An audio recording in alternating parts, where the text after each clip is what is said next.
Hi everybody, this is B007 back for a 10-minute movie review, but it's not spoiler free because today I'm talking to you about the film Woman in Gold, which is a true story based on the life of a refugee from Nazi Vienna called Maria Altmann, who settled in Los Angeles and in her late life discovers that she may well be the heir to a portrait painted of her aunt Adela Bloch-Bauer, which was painted by Gustav Klimt and has become one of the most valuable portraits in the world. The portrait was unhappily seized from her family along with many other beautiful artworks by the Nazis and found its way into the Belvedere Gallery in Vienna. It had become something of a national totem. People referred to it as the Mona Lisa of Austria, and naturally the government was very reluctant to even hear the concept that there was a case that it might not belong there. So ultimately Maria Altmann had to go as far as the US Supreme Court to gain the right to sue the Austrian government, and then had to sit before many restitution committees in Austria to prove that she owned the painting, having to deal with a system that was evidently rigged against her, where every obstacle was put in her path. This contemporary tale of a court case is interwoven with flashbacks both to the Vienna of the Golden Age.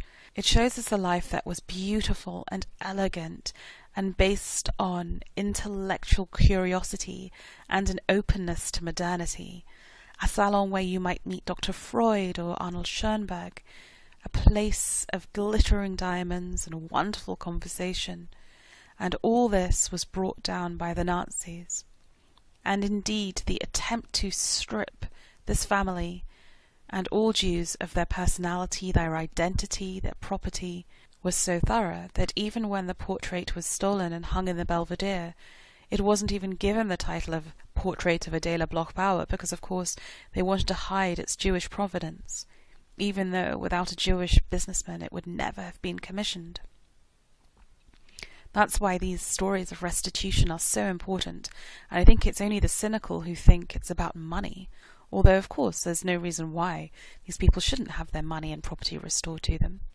But to me, it's about restoring identity. It's about restoring a life. If someone comes and takes these away, they're trying to attack your very identity.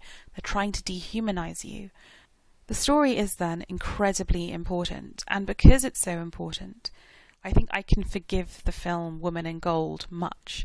But I know that I'm very much in the minority here. It's received some rather mixed reviews.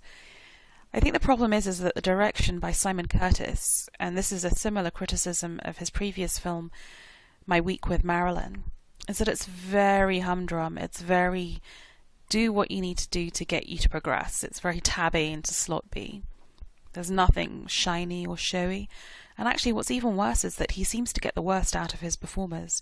Helen Mirren's performance as Maria Altmann is very uneven. The accent isn't Austrian but German, it slips back to English. She seems to play Maria Altmann as a series of physical tics, so this elegant cosmopolitan woman who keeps patting her hair and checking it's all in place. It seems very weak and superficial as performances go. I think poor Ryan Reynolds as her young lawyer who helps her navigate the system, and his wife Katie Holmes are given nothing to do apart from look earnest and put their livelihoods on the line. And there are endless montages of Ryan Reynolds sort of poring over legal manuscripts. It's just so hackneyed. The only place where this film comes alive are in the flashback sequences to Vienna. And in those, one has to applaud the production and costume design. The lady who plays Adela Bloch-Bauer is an actress called Anya Trauer, and she looks so stunning, so beautiful, just the epitome of everything that we associate with the glory days of Vienna, and you want to be in that world. It feels impossibly glamorous. But the heart of the film really is with the young married Maria Altmann, played by Tatiana Maslany from BBC America's Orphan Black, and she marries a young opera singer played by Max Irons called Fritz, and they really are the heart of the film, and her ability to act, to show emotion, a young girl who's forced to have the courage not only to flee Vienna but to leave behind her parents who she loves very dearly and to forge a new life in a country where she has nothing. That's the heart of the film to me. And it's almost a film that I would rather have watched in its entirety rather than have it just be the flashback scene in Women in Gold. So overall, a very mixed picture on this film. I don't think it's a great piece of movie making. I think you could easily watch it on DVD. It's probably all it deserves, and yet it's such an important story that I don't want to put you off entirely.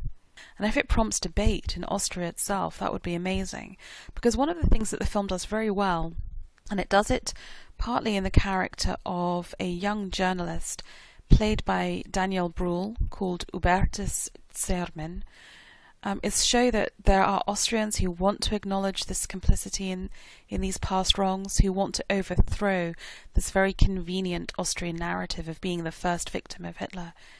So anything that can help achieve that, I think, is to be warmly welcomed. But with that, if you've seen Women in Gold and agree or disagree with my take, please feel free to leave a comment on the blog at b007.com. Otherwise, the film has a running time of 109 minutes. The film actually played the Berlin Film Festival in Germany earlier this year, which is fantastic. It's currently on release in the UK, Ireland, USA, Canada and Spain. It opens in Greece on April 30th, in the Netherlands on May 28th, Brazil May 31st, Germany and Croatia June 4th, and Chile on June 11th. I think it's tremendously sad that this film has not yet got a release date from Austria, the one country where the issues that it poses, while uncomfortable, most need to be debated, and I really hope that changes. Thank you for listening.